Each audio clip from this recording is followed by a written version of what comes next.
السلام علیکم ورحمۃ اللہ وبرکاتہ۔ الحمد للہ نحمده ونستعینه ونستغفره ونؤمن به ونتوکل علیہ ونعوذ باللہ من شرور انفسنا ومن سیئات اعمالنا من يهده الله فلا مضل له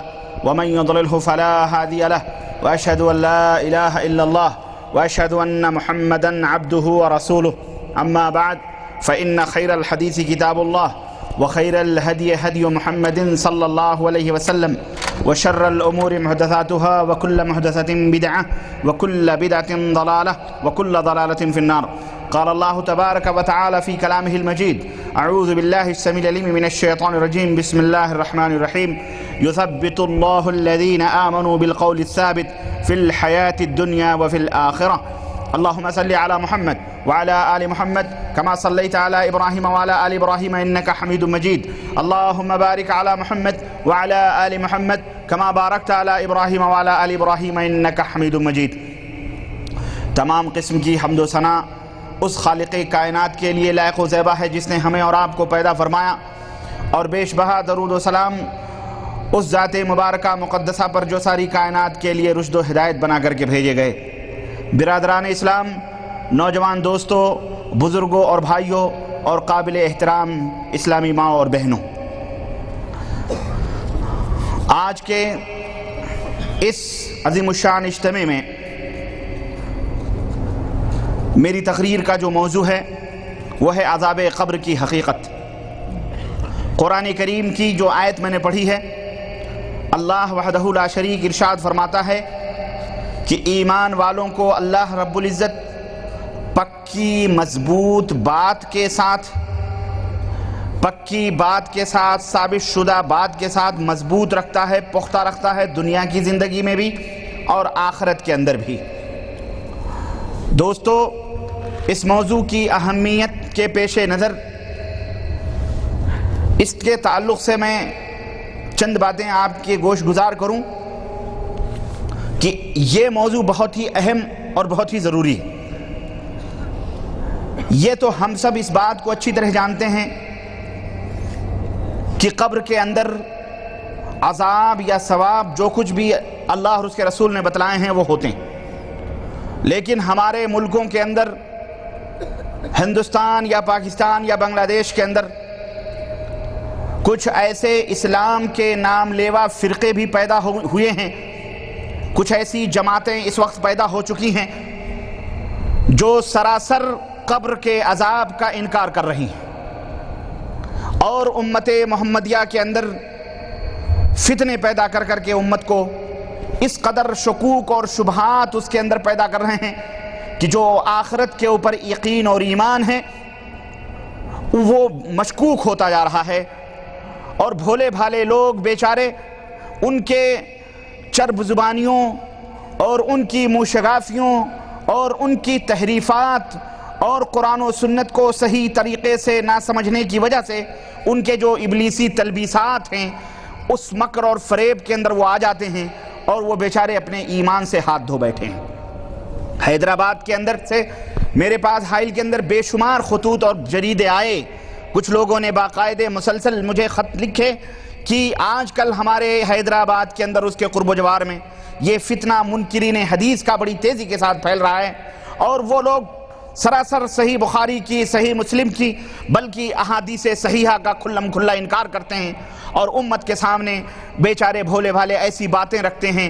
کہ یہ دیکھو یہ قرآن یہ کہتا ہے، یہ حدیث یہ کہتی ہے، اب دیکھو قرآن کو مانو گے کہ حدیث کو مانو گے، قرآن اور حدیث میں ٹکراؤ پیدا ہو رہا ہے. اس طرح ٹکراؤ جو ان کے ذہن و دماغ کے اندر ہے، جو ان کے ایمان و عقیدے کے اندر بگاڑ ہے، اس بگاڑ کو امت کے سامنے رکھ کر کے ان کو گمراہ کیا جاتا ہے. اس تعلق سے میں آج کے اس بزم میں کچھ حقیقتیں لے کر کے آیا ہوں.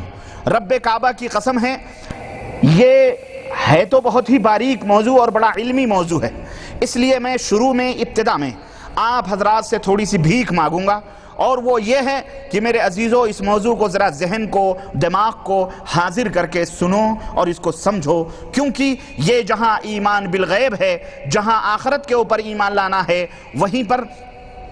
اپنے ذہنوں شیطانی شکوک اور شبہات کو باقاعدہ علمی روشنی کے اندر اس کو رد بھی کرنا ہے اور اس کو باطل بھی کرنا ہے، اور امت کو جو گمراہیت کے اندر پڑتی جا رہی ہے اس امت کو صحیح رہنمائی بھی کرنی ہے۔ یہ اس لیے میں نے اس موضوع کو اختیار کیا اور آپ کے سامنے اس حقیقت کو رکھا تاکہ ہمارے بھائیوں کے سامنے کلم کلا یہ عذاب قبر کی حقیقت کے تعلق سے تمام باتیں آ جائیں۔ میں اس مختصر سے وقت میں کوشش کروں گا، موضوع بہت خشک ہے لیکن انشاءاللہ تبارک تعالیٰ ایک نیا موضوع ہے، ایک نئی چیز ہے انشاءاللہ، اور یہ نئی اس اعتبار سے ہے کہ آپ لوگوں نے اس موضوع کو نہ پڑھا ہے اور نہ سنا ہے، الا من رحم اللہ، الا یہ کہ کچھ لوگوں نے جو پڑھا یا سنا ہوگا انہی کو بات معلوم ہوگی، چونکہ یہ باتیں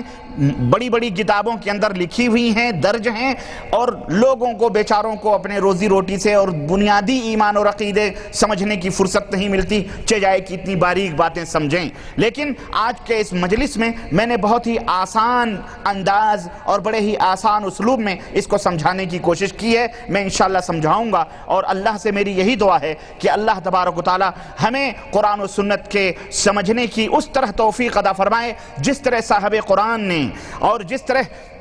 صاحب قرآن نے اپنے شاگردوں کو، صحابہ کرام کو، اور جس طرح صحابہ کرام نے اپنے شاگردوں کو، تابعین، تبع تابعین، ائمہ ہدا کو سمجھایا ہے، اللہ اس طرح ہم سب کو سمجھنے کی توفیق عطا فرمائے، آمین یا رب العالمین۔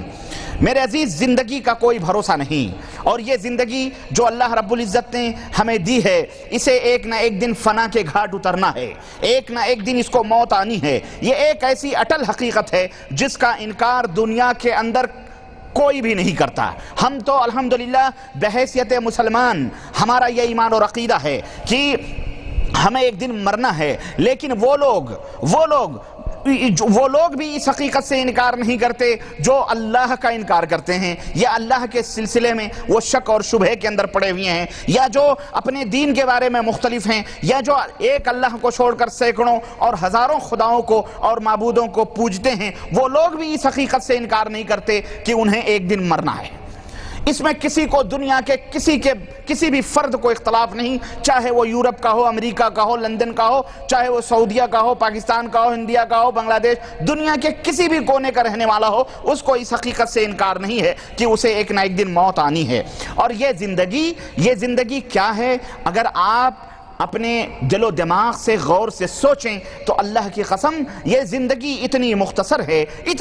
ہے کہ آپ کو معلوم ہوگا کہ بچہ پیدا ہوتا ہے، آپ پیدا ہوئے، آپ کے ایک کان میں اذان کہی گئی اور دوسرے کان میں اقامت کہی گئی، اور روح جسم سے جدا ہوئی نماز جنازہ کھڑی ہو گئی۔ اللہ اکبر! یہ حقیقت ہے زندگی کی۔ ایک کان میں پیدا ہوتے ہی اذان، دوسرے کان میں اقامت، اور جیسے ہی روح جسم سے جدا ہوئی، چند گھڑیوں، چند ساعتوں، چند سالوں، چند مہینوں کے بعد نماز جنازہ کھڑی ہو جاتی ہے کہ نہیں کھڑی ہو جاتی ہے؟ اللہ اکبر! یہ ہے فاصلہ ہماری زندگی کا، اور اسی زندگی کے بارے میں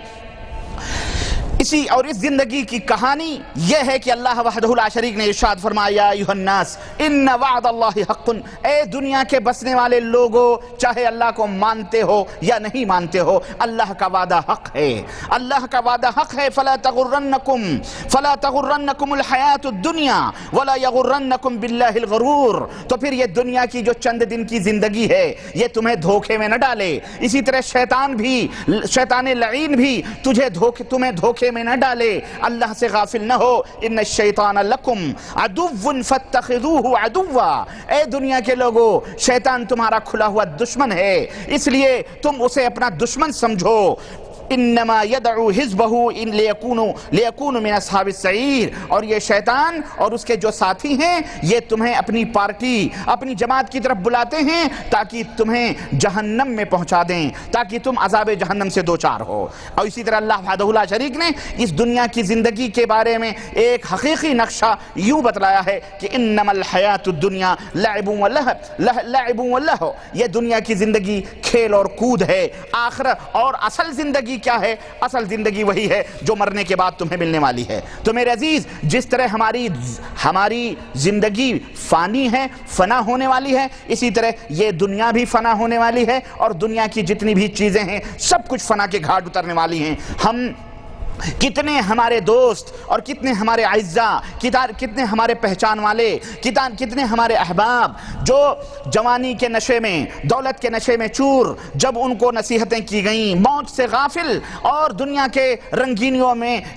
کھوئے ہوئے اور موت سے غافل اور بے پرواہ جب انہیں نصیحت کی گئی تو انہوں نے ان نصیحتوں کو نہ سنا، اچانک بلکہ انہوں نے اس کو بیکار سمجھا، اچانک ان کے اوپر موت کا فرشتہ مسلط ہوا، توبے کی بھی توفیق نہ ہوئی اور موت نے آ کر کے انہیں دبوچا، اور وہ آرزویں جن آرزوؤں کے نشے میں وہ اندھے ہو چکے تھے، وہ تمنائیں اور وہ دنیا کی رنگینیاں جن میں ڈوب کر وہ اپنے مقصد زندگی کو بھول گئے تھے، مگر موت نے ان کی ساری رگیں ڈھیلی کر دیں۔ جب پڈلیاں پڈلیوں سے چمٹنے لگیں اور پڈلیاں پڈلیوں سے رگڑنے لگیں، آنکھیں آسمان کی طرف دیدے پھر گئے اور آنکھیں آسمان کی طرف چڑھ گئیں، اور اس طرح سے جو ہے کچھ بھی زبان گنگ ہو گئی اور گلے سے خرخراہٹ کی آواز نکلنے لگی، یوں ہی گناہوں سے لدے پدے وہ اس دنیا سے چلے گئے اور منو مٹی کے نیچے وہ دفن ہو گئے۔ انہیں توبے کی بھی توفیق نہ ہوئی، دوستوں نے بھی ساتھ چھوڑا، رنگینیوں نے بھی ساتھ چھوڑا، وہ طوائفیں، وہ بدکار عورتیں اور وہ گانے بجانے والیاں اور وہ گانے بجانے لہو لعب کے اندر اس شخص کو ڈبونے والے لوگ بھی دنیا کے اندر رہ گئے، وہ اس کے ساتھ نہ گئے، کوئی ساتھ نہ گیا۔ اگر کوئی چیز ان کے ساتھ دفن ہوئی تو وہ ایک چیز تھی اور وہ تھی ان کی بدعمالیاں تھی جو ان کے ساتھ تھیں۔ میرے عزیز، نعوذ باللہ، اللہ کے بندو، اللہ سے ڈرو اور اس فانی دنیا کے ساتھ اپنے دل کو نہ لگاؤ، لذتوں کو توڑنے والی موت کو یاد کرو۔ آخرت کی گھڑی بڑی تیزی کے ساتھ ہماری طرف بڑھتی آ رہی ہے اور دنیا کی زندگی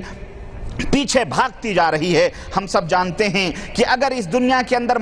اگر اس دنیا کے مرنے کے بعد، اس دنیا کے چھوڑنے کے بعد اگر کوئی زندگی نہ ہوتی تو یقیناً بہت اچھی بات تھی، اور کسی شاعر نے کہا تھا کہ فلو انا اذا متنا ترکنا لکان الموت راحت کل شیء ولکننا اذا متنا بعثنا ونسأل بعدہ عن کل شیء۔ اگر مرنے کے بعد زندگی نہ ہوتی تو یقیناً بڑے عیش و آرام کی بات ہوتی، لیکن حقیقت یہ ہے کہ جب تم مر جاؤ گے تو مرنے کے بعد دوبارہ اٹھائے جاؤ گے اور تمہیں ایک ایک چیزوں کے بارے میں رب ذوالجلال کے سامنے جواب دینا پڑے گا۔ تو اس لیے ایک مومن کو قرار، سکون، چین اس دنیا کے اندر میسر نہیں آتا، بلکہ جیسا کہ اللہ کے نبی نے فرمایا کہ الدنیا سجن المؤمن، دنیا مومن کے لیے قید خانہ ہے۔ وہ اسے سب کچھ نہیں سمجھتا، بلکہ وہ اس کو ایک مسافر کی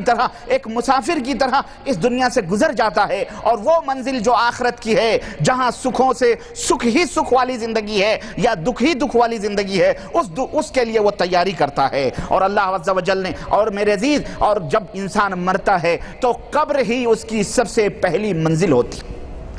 قبر ہی اس کی سب سے پہلی منزل ہوتی ہے۔ اور کسی شاعر نے کہا تھا کہ دنیا کے اے مسافر منزل تیری قبر ہے، دنیا کے اے مسافر منزل تیری قبر ہے، طے کر رہا ہے جو تو 2 دن کا یہ سفر ہے، طے کر رہا ہے جو تو 2 دن کا یہ سفر ہے۔ اور اللہ عز و جل نے ارشاد فرمایا حتی اذا جاء احدهم الموت قال رب ارجعوني لعلی اعمل صالحا فيما تركت كلا انها كلمة هو قائلها ومن ورائهم برزخ الى یوم یبعثون۔ اللہ فرماتا ہے کہ جب ان میں سے یعنی کافر منافقین کے پاس جب موت آ کے پہنچی، موت کا فرشتہ پہنچا تو رب ذوالجلال سے دعا کرنے لگے، اے پاک پروردگار تھوڑی سی مہلت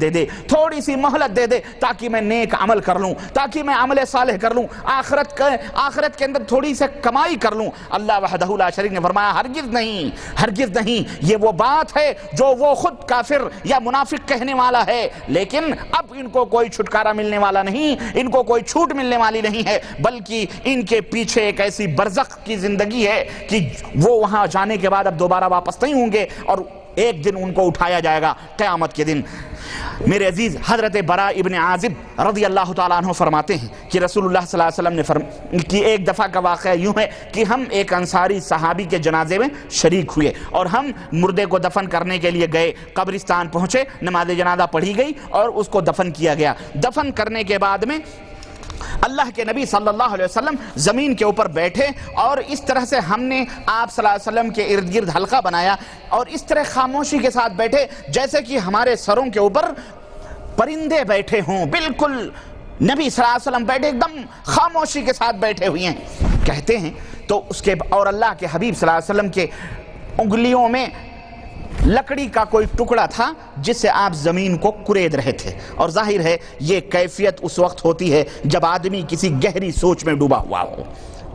بالکل گہری فکر میں میت کو دفن کر کے بیٹھے اور کریدنے لگے اللہ کے نبی